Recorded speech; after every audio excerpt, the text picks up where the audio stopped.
Assalamualaikum warahmatullahi wabarakatuh. Salam sejahtera bagi kita semua. Sebelum memasuki video, kita tagline instrumentasi terlebih dahulu. Instrumentasi kreatif, inovatif, to be better.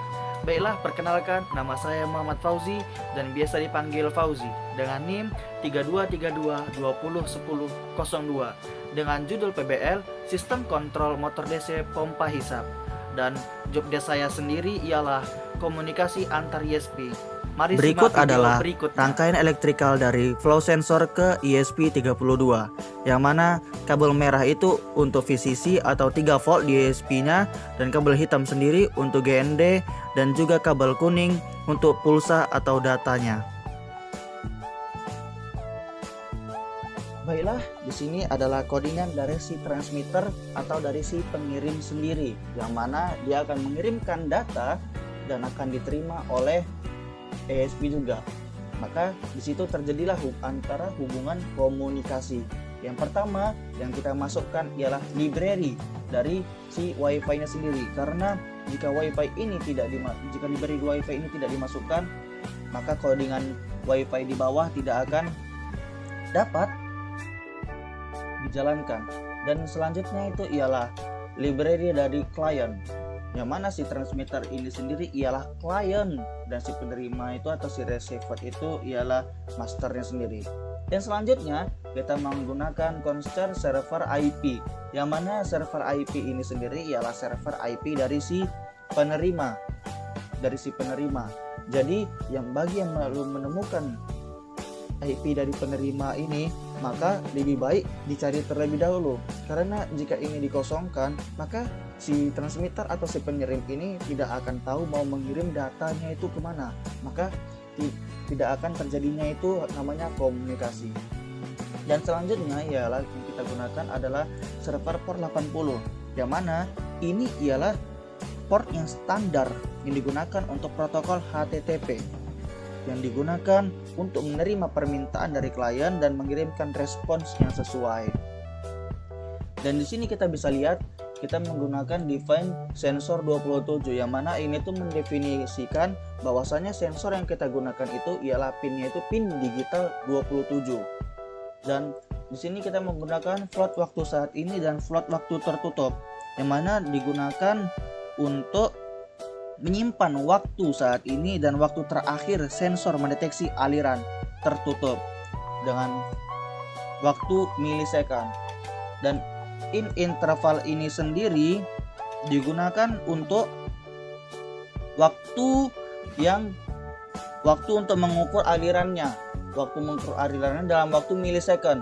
Ini 1000 berarti dengan bahasanya 1 detik atau 1 second. Bebas kita mau masukkannya berapa.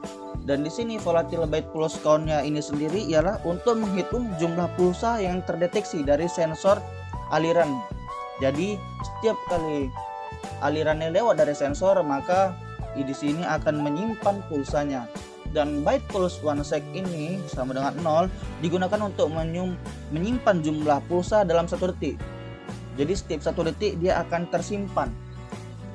Dan selanjutnya flow rate ini ialah untuk menghitung laju aliran, dan using in flow mililiter itu untuk menyimpan total volume cairan yang telah mengalir melalui sensor dalam satuan mililiter.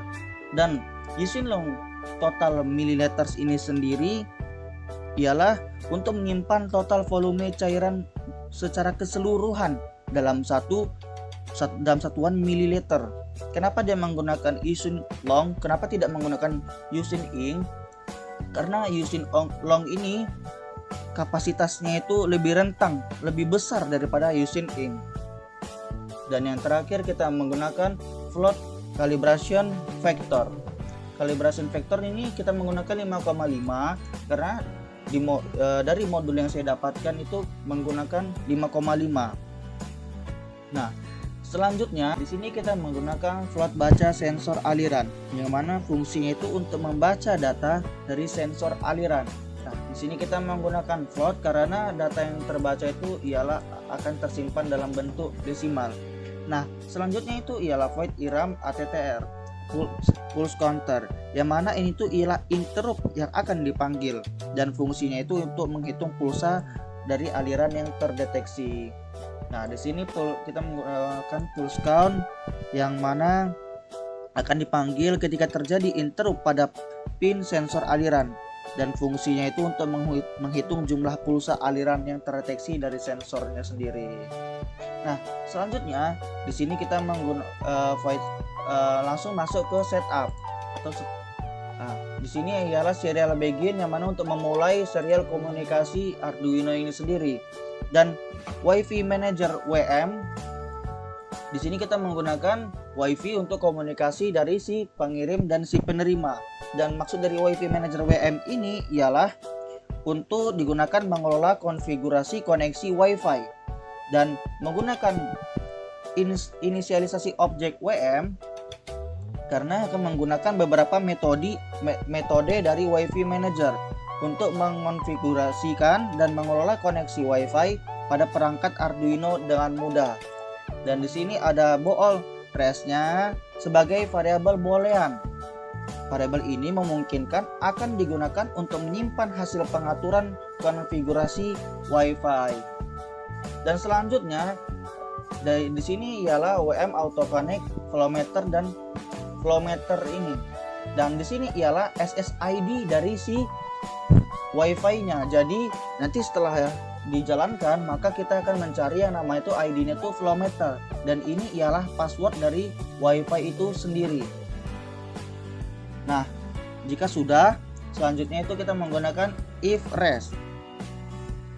Yang mana ini jikalau dia tidak nyambung, maka serial yang terbaca di serialnya itu file to connect.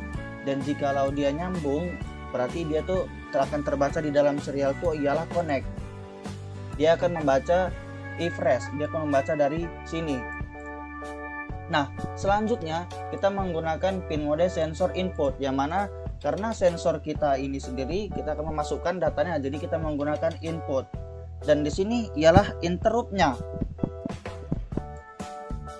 Interrupt yang akan membaca data pulse count-nya, membaca sensor ini ialah sensor yang ini define-nya, dan di sini dia akan membaca pulse count-nya, aliran pulsa yang lewat, dan dia itu menggunakan falling dari tinggi ke rendah.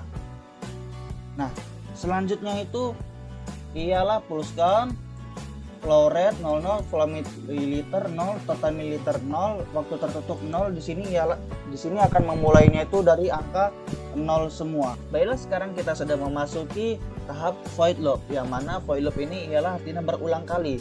Selagi masih alat itu hidup, maka program yang akan dijalankan itu ialah yang di dalam blok ini. Dan pertama di sini kita akan menggunakan waktu saat ini sama dengan milis atau millisecond.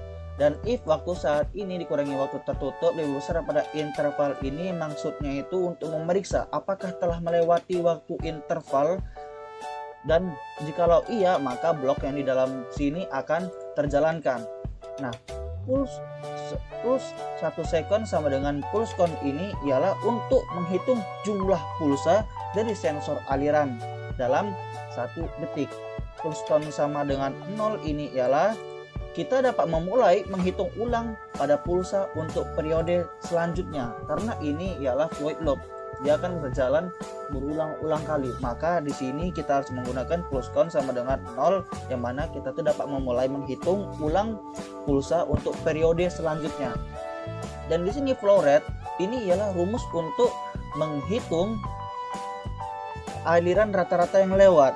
Dalam kode ini, flow rate dihitung dengan cara membagi jumlah pulsa dengan calibration factor dengan selisih waktu antara waktu saat ini sama dengan milis, dan waktu saat ini dan dikurangi waktu tertutup. Kemudian hasilnya itu akan dikalikan 1000, untuk mengonversi selisih waktu ke detik.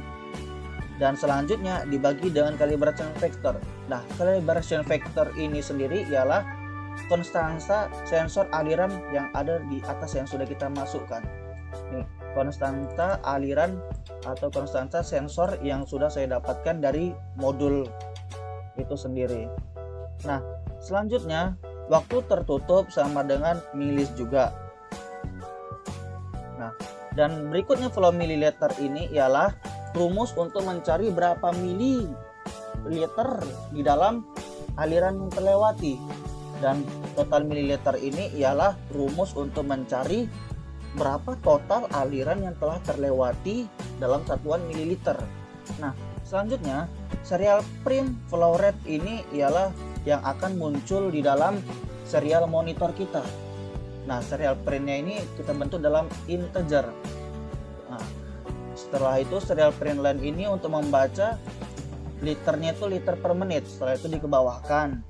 Nah, string URL ini sendiri untuk mengirim data aliran ke ISP si penerima menggunakan operator server IP dan juga server port. Dan parameter nilai aliran data yang terkirim itu ialah data aliran. Data aliran yang ini. Jadi di sini kita menggunakan server IP dari si IP penerima, dan server port umum yang kita gunakan itu ialah server port 80 dan akan membaca parameter data aliran. Nah, selanjutnya berikut ini ialah codingan untuk mengirim permintaan ke ISP si penerima, yang mana kita menggunakan URL.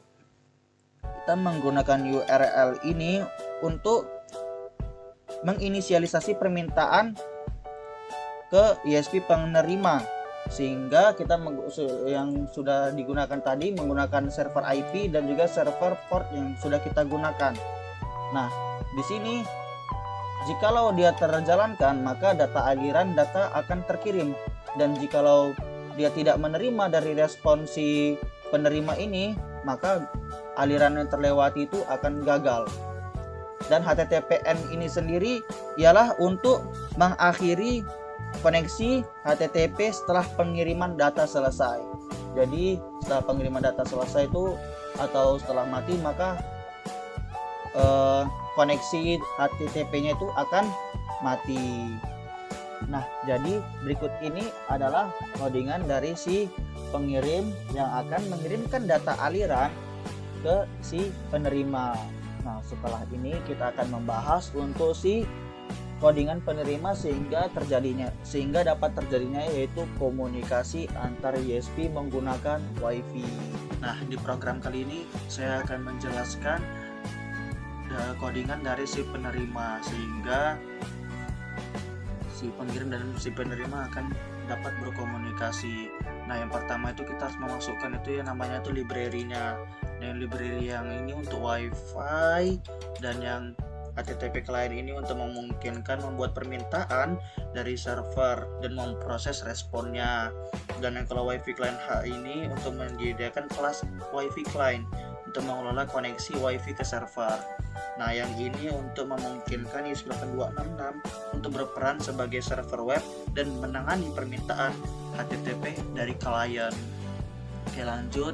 Di sini kita ada menggunakan conchar, SSID, password sama server port, yang mana SSID dan password ini ialah untuk WiFi. Jadi SSID ini nama WiFi-nya dan ini adalah password dari WiFi-nya. Dan portnya ini port untuk memulai HTTP yang biasa kita gunakan, yang umumnya menggunakan port 80. Nah, langsung di sini ada ISP8266 web server port yang mana digunakan untuk membuat dan mengelola server web HTTP.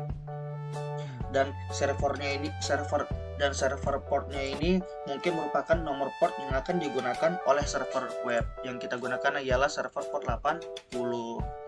Nah, langsung masuk ke float receiver data ini sendiri ialah dia itu akan menyimpan data aliran yang diterima dari si pengirim dan memberikannya itu nilai awalnya itu 0.0 karena dia tuh menggunakan float.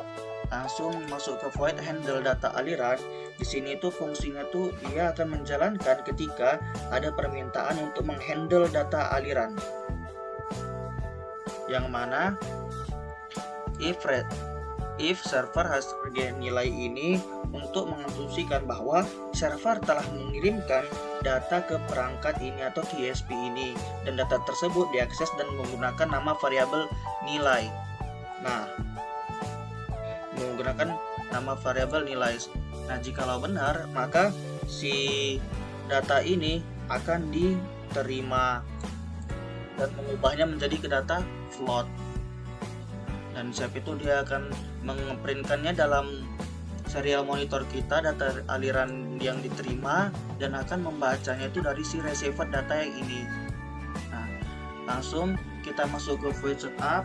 Yang awal itu serial begin untuk memulai serial perangkat Arduino-nya, dan WiFi begain, SSID dan password, yang mana ini untuk masuk ke dalam passwordnya sehingga dapat berkomunikasi antara si pengirim dan si penerima. SSID-nya bisa kita ambil dari atas ini, dan passwordnya bisa kita ambil dari sini, sudah dibuat di atasnya.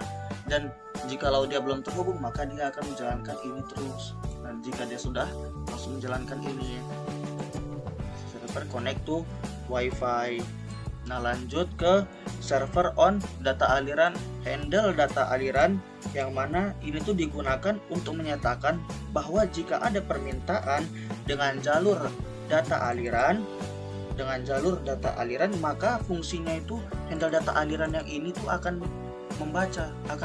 Jadi handle data aliran yang di sini tuh akan membaca ini jikalau ada permintaan dari data aliran.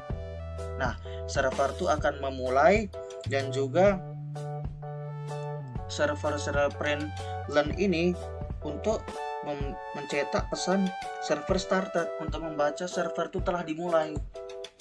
Nah, jadi jika ada data yang diterima dari si pengirim, maka handle aliran yang di sini tuh akan membaca ininya.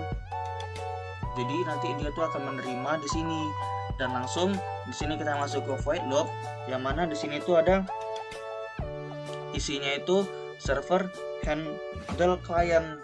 Nah, pada project ini memungkinkan akan mengulang permintaan dari klien yang terhubung, memproses data yang diterima dari klien, atau melayani klien dengan berbagai tugas yang relevan dengan fungsi server tersebut. Jadi setelah nanti data ini diterima, maka dia akan menjalankan ini secara terus menerus. Mungkin sekian dari codingan penerima flow sensornya.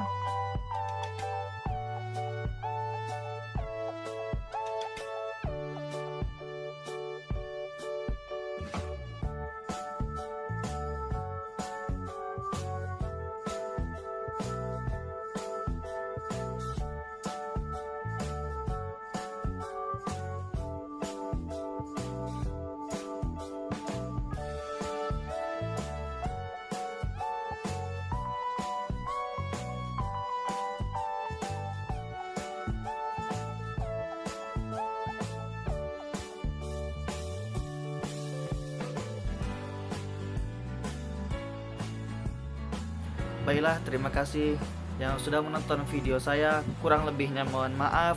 Dan sebelum kita tutup video ini, marilah kita tagline instrumentasi lagi. Instrumentasi kreatif, inovatif, to be better. Baiklah, sekian video dari saya. Assalamualaikum warahmatullahi wabarakatuh.